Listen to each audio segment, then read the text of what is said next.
Hello dear students, total English के नए video में आप सबका स्वागत है। आज हम लोग करने जा रहे हैं बेकर फ्रॉम गोवा चैप्टर का इम्पॉर्टेंट क्वेश्चंस को मैंने पहले बताया था जब चैप्टर पढ़ा रहा था। चैप्टर ये कंप्लीट हो चुका है, baker from Goa glimpses of India का तीनों पार्ट कंप्लीट हो चुका है। ठीक है, अगर आपने वीडियो नहीं देख रखा है तो उसका लिंक मैं डिस्क्रिप्शन में दे दे रहा हूँ, वहाँ से आप देख सकते हैं, या फिर आप आई वाले बटन से ऊपर जाके भी देख सकते हैं। मैंने पहले बताया था कि क्वेश्चन मैं अरेंज करके लाऊंगा जिसमें कि प्रीवियस ईयर क्वेश्चन रहेंगे इंक्लूडेड, जो सीबीएसई का भी लेवल है उसके हिसाब से जो इम्पोर्टेंट क्वेश्चन है, ठीक है, वो मैं सेलेक्ट करके इसमें पुट किया हूँ। प्रीवियस ईयर क्वेश्चन के साथ साथ जो मुझे इंपॉर्टेंट लग रहा है वो हमने इसमें पुट किया है, तो ये एग्जाम पॉइंट ऑफ व्यू से आपकी काफ़ी हेल्प करने वाला है। और क्वेश्चन डिस्कस करने के बाद मैं आपको लास्ट में बताने वाला हूँ गुरु मंत्र। गुरु मंत्र में मैं कुछ 3-4 इंपॉर्टेंट पॉइंट को पिक करके बताऊंगा चैप्टर का, कि अगर आपने वो 3-4 पॉइंट को कवर कर लिया है, it means you can answer any question. कोई भी क्वेश्चन सीबीएसई पूछता है आप उसका आंसर कर सकते हैं, अगर वो आपने 3-4 पॉइंट जो मैं लास्ट में बताने वाला हूँ अगर आपने उसको कर लिया है तो। ठीक है, तो पहले हम लोग क्वेश्चन देखेंगे, लास्ट में गुरु मंत्र। ठीक है, so let's start the video. पहला क्वेश्चन हमारा यहाँ पे है, after reading the story a baker from Goa. देखिए, इंग्लिश का आपने टर्म 1 दिया है। टर्म 1 में आपने देखा था किस टाइप का क्वेश्चन पूछा जा रहा है। वहाँ पर आपको बहुत क्वेश्चन को अच्छे से रीड करके अंडरस्टैंडिंग एक रखना ज़रूरी है, समझ आना ज़रूरी है। तो क्वेश्चन को 2 बार 3 बार अच्छे से पढ़ना पड़ता है। एकदम स्ट्रेट फॉरवर्ड एक होता है ना, सिंपल सा, वैसा क्वेश्चन तो दे ही नहीं रहा है, तो हम लोग वैसा तैयारी भी नहीं कर सकते हैं। ठीक है, और एनसीईआरटी में जो चैप्टर में दिया हुआ वो डायरेक्ट क्वेश्चन तो आ नहीं रहा है। ठीक है, तो हम लोग को सब कुछ ध्यान में रखते हुए प्रिपरेशन करना है।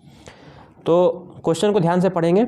After reading the story a baker from Goa, do you think our traditions, heritage, values, practices are the roots that nourish us, why or why not. ये क्वेश्चन 2015 सीबीएसई में आ चुका है। उम्मीद रहती है कि जैसा क्वेश्चन पूछा जाता है उसी लेवल का मोर और लेस क्वेश्चन को घुमा के दिया जाता है। ठीक है, आगे हम लोग ये भी देखेंगे कि एक ही आंसर को कैसे अलग अलग क्वेश्चन में हम लोग पुट कर सकते हैं, मतलब क्वेश्चन को बस हम लोग समझ लेना है। ठीक है, अब ये 2015 में क्या पूछा था कि बेकर फ्रॉम गोवा स्टोरी को आपने जब रीड किया, तो आपने जब समझा, तो उसमें क्या बताया, आपको क्या लगता है, डू यू थिंक कि जो हमारे ट्रेडिशन है, हेरिटेज, जो हमारी विरासत है, जो हमारे वैल्यूज़ हैं, मान्यताएं हैं, प्रैक्टिसेस हैं जो हम लोग करते हैं, ये हमारे रूट्स है, ये हमारी जड़ें हैं, और यही हमें नरिश करती है। मतलब हम लोग इसी से आज बड़े हुए हैं, यही सब देखते हुए। अगर आप इसको मानते हैं या नहीं मानते हैं तो उसके पीछे कुछ रीजंस आपको देना है।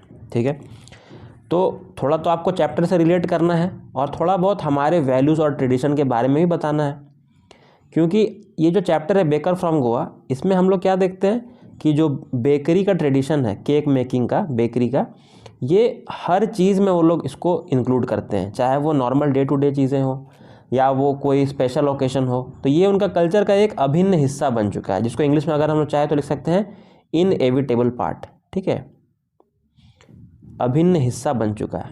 ठीक है, तो अब हम लोग को इसमें 2 चीज़ पर फोकस करना है। पहला कि ये स्टोरी में हम लोग को ट्रेडिशन में क्या बताया गया है, तो बेकर फ्रॉम गोवा स्टोरी में हम लोग को क्या बताया गया कि ट्रेडिशनल प्रोफेशन जो है वो इनका ब्रेड मेकिंग है। ब्रेड मेकिंग इनका ट्रेडिशनल प्रोफेशन कई सालों से, कई सदियों से चल रहा है। ठीक है, और हम लोग क्या देखते हैं कि ये इनके कल्चर, जो हेरिटेज है, वैल्यूज़, प्रैक्टिसेस है, उससे कनेक्टेड है। आप इस पॉइंट को लिख सकते हैं कि जो इनका ब्रेड मेकिंग का जो कल्चर है ये इससे कनेक्टेड है। ठीक है, तो जैसे कि फेस्टिवल्स में, कल्चर में, ये सब को हम लोग इंक्लूड करते हैं। तो इससे हम लोग एक पैरा ये निकल के आ रहा है, हम लोग अपने लाइफ में भी अगर झांके तो हम लोग देख सकते हैं कि हम सब भी अपने कल्चर और ट्रेडिशन से मिलकर ही बने हैं। ठीक है, पहला पैरा में आप लोग बताइएगा कि ये क्या इसका खासियत है कि बेकर फ्रॉम गोवा में जो बेकरी है, जो केक मेकिंग प्रोफेशन है, वो कैसा इनके ट्रेडिशनल प्रोफेशन से जुड़ा हुआ है, और दूसरा कि वो हर चीज़ से कनेक्टेड है। फिर हम लोग पैरा चेंज करके ये बताएंगे कि हम लोग, जो सारे लोग हैं, इंडियंस हैं, हम लोग भी अपने ट्रेडिशन से और कल्चर से पले बढ़े हैं, और हम लोग उसी से आज यहाँ तक पहुँचे हैं। कि कल्चर और ट्रेडिशन ही हमारी आइडेंटिटी है, यही हमारा पहचान है। तो हम लोग इसमें वाई नॉट में नहीं जाएंगे, वाई में जाएंगे, मतलब हाँ, हम लोग इसको लेकर पॉजिटिव हैं कि सही बात है कि जो हेरिटेज, वैल्यूज़, प्रैक्टिसेस हैं वो हमें नरिश करती हैं, क्योंकि यही हमारा पहचान है और यही हम अपने लाइफ टाइम तक, मरने दम तक इसी को लेकर, अपनी पहचान को लेकर जीते हैं। ठीक है, तो इस टाइप के वैल्यू बेस्ड क्वेश्चन पूछे जा रहे हैं, ठीक है। वैल्यू बेस्ड मतलब चैप्टर से आपने क्या वैल्यूज सीखे, क्या मोरल सीखा आपने, ठीक है, इनको आप अपने लाइफ में कैसे इम्प्लीकेशन करेंगे, ठीक है, कैसे अप्लाई करेंगे, ये सब हम लोग को पूछा जा रहा है और यही लेवल रहने वाला है इस बार भी, ठीक है। आगे बढ़ते हैं। What is the importance of breads for the गोवंस, ठीक है, गोवा में रहने वाले गोवंस हो गए, ठीक है। गोवा में रहने वाले लोगों के लिए ब्रेड का क्या महत्व है, ठीक है। कई बार ऑप्शन में भी क्वेश्चन आता है। इस बार भी मैंने जो सैम्पल पेपर का एनालिसिस दिखाया था उसमें भी हमने क्या देखा था कि और करके क्वेश्चन दे रहा है, मतलब ऑप्शन दिया जा रहा है। तो ये 2010 में भी जो सीबीएसई का क्वेश्चन आया था उसमें भी ऑप्शन दिया था। क्या क्या था? पहला, what is the importance of breads for the Goans, why was the baker's furnace essential in the traditional Goan village. Goa के गांव में बेकर का जो फर्नेस है, फर्नेस मैंने जब पढ़ाया था चैप्टर तो मैंने बताया था कि जो एक भट्टी टाइप का होता है, ठीक है, उसमें क्या फर्नेस होता है, वो गर्म होता है और उसके अंदर बेकिंग होता है, मतलब केक वगैरह या ब्रेड वगैरह ये सब वो लोग बनाते हैं, उसको फर्नेस बोलते हैं। तो क्यों उनके गांव में ये ज़रूरी था, ठीक है। तो दोनों अलग अलग क्वेश्चन है, ठीक है। आप उसको जिसमें जो आपको आसान लगेगा आप उसको आंसर कीजिएगा, लेकिन यहाँ तो हम लोग को दोनों समझना है क्योंकि कुछ भी आ सकता है इसमें से। तो पहला क्वेश्चन है इंपॉर्टेंस ऑफ ब्रेड। ब्रेड का इंपॉर्टेंस बहुत सिंपल है, मेरे ख्याल से आप लोग इसको बना सकते हैं। पहले आप लोग बताइएगा कि जो ब्रेड है वो डे टू डे लाइफ में, मतलब डेली यूज़ के लिए ये लोग खरीदते हैं। रोज़ ब्रेड वाला उनके पास आता है, दिन में 2 बार, ये चैप्टर में दिखाया गया है, और वो लोग हमेशा इसको खरीदते हैं, ठीक है। तो लाइफ का एक हिस्सा बन चुका है। फिर इम्पॉर्टेंस इसका क्या है? इम्पॉर्टेंस है कि उनके फेस्टिवल्स में, ठीक है, फेस्टिवल्स में वो लोग यूज़ करते हैं, इंगेजमेंट में यूज़ किया जाता है, और मैरिज सेरेमनी में यूज़ किया जाता है। तो ये आप लोग इसमें बता सकते हैं, यही उसका महत्व है। इतना इंपॉर्टेंट है कि हर चीज़ में उसका इस्तेमाल करते हैं। ख़त्म ये आंसर। अगला है, why was baker's furnace essential in the traditional Goa village. अब यही चीज़ को आपको सिर्फ फर्नेस से जोड़ देना है तो आपका ये आंसर बन जाएगा। अब देखिए, अभी हमने यहाँ पे क्या पढ़ा कि डेली यूज़ में आता है, फिर हमने पढ़ा कि फेस्टिवल में आता है, फिर हमने पढ़ा कि मैरिज सेरेमनी में, फिर इंगेजमेंट वगैरह में आता है, ये सब चीज़ में आता है। तो यही इसलिए ये इंपॉर्टेंट भी है। और अगर हम लोग कह दें कि ये चीज़ हर जो फंक्शन है ये बिना फर्नेस के तो होगा ही नहीं, जब फर्नेस ही नहीं होगा तो ब्रेड कैसे बनेगा? तो कह सकते हैं ना, क्योंकि इन सब चीज़ों में इसकी ज़रूरत पड़ती है इसलिए फर्नेस भी एसेंशियल है। एसेंशियल मतलब इंपॉर्टेंट है गोवा के विलेज में, ठीक है। बस आपको इन्हीं चीज़ों को फर्नेस से कनेक्ट कर दिया तो ये आंसर बन गया, और इसको बता दिया कि ये इंपॉर्टेंट है तो ये इंपॉर्टेंस वाला आंसर बन गया, ठीक है। एक ही फैक्ट आप कैसे प्रेजेंट करते हैं, आपके प्रेजेंटेशन पे आपका आंसर डिपेंड करता है। यही बस सीक्रेट है इंग्लिश का, ठीक है। इसको ज़्यादा दिमाग में लेने की ज़रूरत नहीं है कि बहुत डिफिकल्ट है, समझ में नहीं आ रहा कैसे बनाया जाए। आपको दिख रहा है कैसे आंसर क्रिएट हो रहा है यहाँ पर, ठीक है। आगे बढ़ते हैं। देखिए 2016 का क्वेश्चन है आपके सामने, CBSE 2016। क्या पूछा गया था 16 में? How can a baker be recognised. Baker को कैसे हम लोग पहचान सकते हैं, ठीक है। बेकर को पहचानने के लिए हम लोग क्या कर सकते हैं? या तो साउंड से हम लोग पहचान सकते हैं, उसका एक अलग टाइप का ही साउंड था जो चैप्टर में बताया गया है। और दूसरा उसके कपड़ों से, ठीक है, उसको कपड़ों से हम लोग देख कर पहचान सकते हैं। ये 2 उनकी पहचान बताई गई है। तो साउंड वाले में इस आंसर को हम लोग 2 पार्ट में लिख सकते हैं, पहला साउंड, दूसरा कपड़े। तो साउंड में हम लोग क्या देखे थे कि उसका ट्रेडिशनल बैम्बू है और उसमें थर्ड एंड जिंगल टाइप का साउंड आता है ना, थर्ड एंड जिंगल, ठीक है, झनझनाने की आवाज़ आती है जब वो आता है, तो उससे आइडेंटिफाई किया जा सकता है। दूसरा, देखकर कैसे पहचानेंगे, तो उनका क्लथ्स के बारे में हम लोग पढ़ सकते हैं। क्लथ में उसमें देखा था हमने कबई उनका ड्रेस का नाम था, KABAI। कबई के बारे में बता सकते हैं कि they wear a specific dress called कबई। एंड कबई को थोड़ा डिस्क्राइब कर दीजिएगा कि सिंगल पीस ऑफ फ्रॉक, ठीक है, that comes to the knees, ये इस टाइप का कुछ होता है कपड़ा। तो इन 2 तरीके से हम लोग उसे रिकॉग्नाइज कर सकते हैं, ठीक है। तो ये एकदम सिंपल सा क्वेश्चन पूछा था 16 में। आगे देखा जाए, is bread N important part of Goan life, how do you know this, ठीक है। ये एक अच्छा क्वेश्चन है कि क्या ब्रेड गोवा के लाइफ का एक इम्पॉर्टेंट हिस्सा है, how do you know this. मान लीजिए ये क्वेश्चन पूछता है तो आप मुझे एक बात बताइए, अभी जो हमने क्वेश्चन पढ़ा था what is the importance of bread for the गोवंस, क्या यही चीज़ हम लोग इसमें नहीं लिख सकते हैं? बिल्कुल लिख सकते हैं। यहाँ पे हमने क्या देखा था कि क्या महत्व है, ठीक है, और हम लोग यहाँ क्या पूछ रहा है, इज़ ब्रेड एन इम्पॉर्टेंट, क्या ब्रेड इंपॉर्टेंट पार्ट है, how do you know this. बस लिखने का तरीका चेंज होगा क्योंकि यहाँ पर 2 बार क्वेश्चन मार्क है, और 2 बार क्वेश्चन मार्क का मतलब हमेशा मैं बोलता हूँ आप आंसर हमेशा 2 पैराग्राफ में लिखेंगे, 2 पैराग्राफ में लिखेंगे। पहले क्या लिखेंगे, इज़, ये यस नो वाला क्वेश्चन है, इज़ कि क्या ब्रेड इंपॉर्टेंट है, so you will write yes, comma दे के ये पूरा उतार दीजिएगा, ब्रेड इज़ एन, या इज़ लगा के an important part of Goan life, full stop. How do you know this, अब इसका रीज़न आपको देना है, एक्सप्लेन करना है। बिकॉज से स्टार्ट करेंगे, पैरा चेंज करेंगे, बिकॉज कॉमा दे के बता देंगे कि ये कब कब कब लगता है, ये डेली लाइफ में यूज़ होता है, फेस्टिवल में यूज़ होता है, जो जो हमने उस आंसर में पॉइंट्स लिखे थे, है ना, वही आपको how do you know this में लिखना है। समझ में आ रहा है? एक ही फैक्ट को आप कैसे अलग अलग क्वेश्चन में यूज़ कर सकते हैं। क्वेश्चन पूछने के 10 तरीके, 1000 तरीके होते हैं, लेकिन आंसर जो है वही आपका कंटेंट जो आपका पढ़ रखा है आपने, वही आपका आंसर रहेगा। बस आपको क्या चेंज कर देना, उसका प्रेजेंटेशन चेंज कर देना है। मतलब क्वेश्चन में जो चीज़ वो पूछ रहा है ना, उससे रिलेट करके आपको दिखा देना, कंटेंट वही रहेगा, उसी को परोस दीजिए, बस ऊपर का कवरिंग को चेंज कर दीजिए। ठीक है, ये होता है स्मार्ट वर्क। अलग अलग क्वेश्चन के लिए अलग अलग आंसर रटने की कोई ज़रूरत है ही नहीं।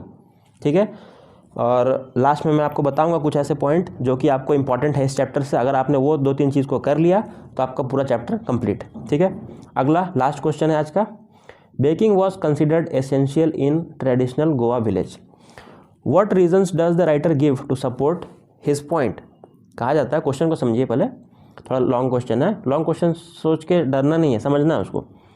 बेकिंग वॉज कंसिडर्ड, बेकिंग को माना जाता था essential, important in traditional Goa village, Goa के विलेज में ट्रेडिशनल तरीके से इसको बहुत इंपॉर्टेंट एक महत्व दिया जाता है बेकिंग को। ठीक है, ये स्टेटमेंट है। दूसरा, what reasons does the writer give to support his point, writer अपने पॉइंट को, इस बात को प्रूफ करने के लिए क्या क्या पॉइंट इसमें बताया है चैप्टर में। तो फिर से नहीं हो गया कि इम्पॉर्टेंस ऑफ बेकरी, यहाँ पे जो हमने ये इसमें पढ़ा था, नंबर 2 में जो हमने सोचा था ये वाला इम्पॉर्टेंस ऑफ बेकरी। देख रहे कैसे एक ही क्वेश्चन आपको घुमा फिरा के दिया जा सकता है कितने तरीके से, जबकि लिखना आपको जो है, जो मैटर है, जो कंटेंट है, वो आपका बिल्कुल सेम रहने वाला मैटर, जो कंटेंट है। ठीक है, तो कुछ नया करने की ज़रूरत नहीं है। तो पहले इसको हम लोग बस प्रेजेंटेशन इसका किस तरह का होगा, कैसे आंसर का आपका दिखना चाहिए, तो आप इसको ऐसे स्टार्ट कर सकते थे, द राइटर लूसियो रॉड्रिग्स, नाम ले दीजिएगा राइटर का, तो काफ़ी इन्फॉर्मेटिव लगेगा कि आपको राइटर का नाम पता है। The writer Lucio Rodrigues believes that baking was considered essential in traditional Goa village, ये आप यहाँ से यहाँ तक लिख दिए हैं, बिकॉज, फिर रीज़न दे दीजिए, बात ख़त्म। कहाँ कहाँ पर यूज़ होता है, वो एक इम्पॉर्टेंट पार्ट है, इनएविटेबल पार्ट है लाइफ का, उनका हर चीज़ में वो इंक्लूड होता है। काफ़ी है, हो जाएगा आंसर आपका। ठीक है, अब देखिए लास्ट में इसमें हम लोग कुछ पॉइंट समझते हैं जिसको मैं गुरु मंत्र बोलता हूँ, जो आप अगर उन 2-3 चीज़ पर फोकस कीजिएगा ना, तो आपका ये चैप्टर से कुछ भी पूछता है, so I am sure that you will be able to answer. ठीक है, सबसे पहला नंबर इसमें है जो, वो है कि इम्पॉर्टेंस देख रहे हैं आप, हर क्वेश्चन का जवाब में हम लोग इम्पॉर्टेंस ही बता रहे हैं। इम्पॉर्टेंस ऑफ ब्रेड मेकिंग, पहला ब्रेड मेकिंग का महत्व, इसमें मैंने बताया क्या क्या पॉइंट, डेली लाइफ में यूज़ करना, फेस्टिवल्स में यूज़ करना, मैरिज में, एंगेजमेंट में, और एक लिस्ट है, मतलब नाम दिया हुआ ना अलग अलग, एक बोल करके है, एक बोल ही नाज है, ये चैप्टर जो मैंने पढ़ा है उसमें सब बताया हुआ है। आप वहाँ से इसको फैक्ट को गैदर कर लीजिए, कलेक्ट कर लीजिए, एक बार फिर से वीडियो देख लीजिए जिसमें मैं बताया हूँ, अलग अलग नाम था। ठीक है, कब बोलीनाज कब चलता है, बोल कब खिलाया जाता है, ठीक है, और बैंगल वाले छोटे बच्चे खाते हैं बैंगल, जो चूड़ी के आकार का गोल गोल रहता है, वो एक लिस्ट बना लीजिए और वो लिस्ट को आपको एकदम अच्छे से याद कर लीजिए, ताकि ब्रेड मेकिंग के बारे में या इंपॉर्टेंस ऑफ ब्रेड के बारे में पूछे तो आप इसको लिख सकते हैं। ठीक है, दूसरा ये, पहला ये हो गया। दूसरा ये है कि जो बेकर है, बेकर का अपीयरेंस आपको अच्छे से पढ़ लेना। अपीयरेंस मतलब देखने में कैसा है, ये इंपॉर्टेंट है। देखने में, अपीयरेंस में देखने में कैसा और सुनने में कैसा, मतलब देखने में आप उसके ड्रेस कबाई के बारे में बता सकते हैं। फिर राइटर अपने टाइम को बताता है कि वो लोग हाफ शर्ट और एक 3/4 पैंट पहनते थे, ये आपको बताना है, ये आपको ध्यान में रखना है। ठीक है, अपीयरेंस पूछ देगा, और वो लोग कैसे बास्केट में लेके चलते हैं। ठीक है, ये सब उनका अपीयरेंस है, उनके एक यूनिक एक फीचर है उनका। ठीक है, कि एक बास्केट बैम्बू स्टिक लेकर चलते हैं, ये काफ़ी है। ठीक है, थर्ड एंड जिंगल नॉइज़ के साथ, साउंड के साथ वो लोग एंट्री करते हैं, ये हो गया। ठीक है, तीसरा इसमें है कि उनका जो प्रोसीजर था पैसा वैसा कलेक्ट करने का, वो कैसा था। ठीक है, पैसा कलेक्ट करने का, आपको पता है कि वो लोग मंथली तौर पे पैसा लेते थे, है ना, डेली नहीं लेते थे, मंथली पैसा कलेक्शन होता था। और उसको कैसे करते थे, तो वो लोग वॉल पर, दीवार पर पेंसिल से वो लोग क्या करते थे, सबका खाता जो होता है, जैसे खाता चलता है ना, डेली जो पैसा नहीं देते हैं, मंथली खाता चलता है, वैसा खाता मेंटेन करते थे और मंथली पेमेंट करते थे। ठीक है, तो ये हो गया। पूछा जाएगा इसका क्वेश्चन कैसे बनेगा कि वो लोग अपने कह सकते हैं कि वो लोग अपने अकाउंट्स को कैसे मैनेज करते हैं, ठीक है, या फिर डेली जो सेल परचेज है उसको कैसे मैनेज किया जाता है बेकर के द्वारा, तो आप इसको लिख सकते हैं। ठीक है, और चौथा और आखिरी, ये 3 आप कर लिया आपने। और चौथा और आखिरी क्या है कि बेकरी का बेसिक सिंपल सा कि बेकरी एक प्रॉफिटेबल प्रोफेशन है या नहीं। तो लास्ट में हमने देखा ना, चैप्टर के लास्ट में दिया हुआ है कि वो लोग काफ़ी मोटे तगड़े होते थे, हाँ, कि उनको देखकर कोई भी समझ जाता था कि ये एकदम शेड जैसा मोटा तगड़ा, तो कि कोई भी वो लोग घाटे में नहीं रहते थे, ये हमेशा एक प्रॉफिटेबल बिजनेस रहा है। ठीक है, तो ये इसकी अगर पूछ देगा कि is bakery a profitable business in Goa, क्या बेकरी से फ़ायदा होता है गोवा में, इसके लिए कुछ आप अपने पॉइंट्स बताइए। ठीक है, इसको प्रूफ करने के लिए तो आप बता सकते हैं कि हाँ, उनका प्लम फिजिक रहता था, प्लम, ठीक है, वो लोग मोटे तगड़े रहते थे। जैक फ्रूट लाइक आप लिख सकते हैं, लिखा हुआ है बुक में, जैक फ्रूट लाइक, ठीक है, कटहल का जो सब्जी होता है ना, वैसा जैक फ्रूट बोलते हैं, मोटा तगड़ा जो देखने में होता है, वैसा वो लोग देखने में होते हैं। तो अच्छे खासे खाते पीते घर के होते थे, इससे देख के ये पता चलता था कि वो लोग काफ़ी फ़ायदे में रहते थे और ये एक प्रॉफिटेबल प्रोफेशन था। ठीक है, अगर आपने इन चारों पॉइंट जो मैंने बताया इसको अच्छे से एक बार फिर से देख लीजिएगा वीडियो के लास्ट पार्ट को, इन चारों पॉइंट को कर लिया है, so I am very sure कि इससे कोई भी क्वेश्चन पूछा जाता है तो आप अपने से उसको प्रेजेंटेशन को बनाकर अपना आंसर खुद क्रिएट कर सकते हैं। ठीक है, कमेंट में अगर आपको कोई तरह की डाउट है इस चैप्टर को लेके तो आप उसे बताइए। नेक्स्ट वीडियो में हम लोग करने वाले हैं जो चैप्टर है कुर्ग। ठीक है, कुर्ग का इंपॉर्टेंट क्वेश्चन, जैसे आज बेकर फ्रॉम गोवा का इंपॉर्टेंट क्वेश्चन हमने किया, और लास्ट में गुरु मंत्र में मैंने 4 पॉइंट बताया कि वो कौन से 4 पॉइंट है जिसको आप लोग पढ़ लीजिएगा तो वो चैप्टर के लिए आपका सफिशिएंट रहेगा। ठीक है, इसी तरह मैं कुर्ग में भी बताने वाला हूँ नेक्स्ट वीडियो में। So wait for the next video, till then thank you so much for watching the video. Do like the video, share to your friends and subscribe to my channel Total English. Thank you so much. Have a nice day.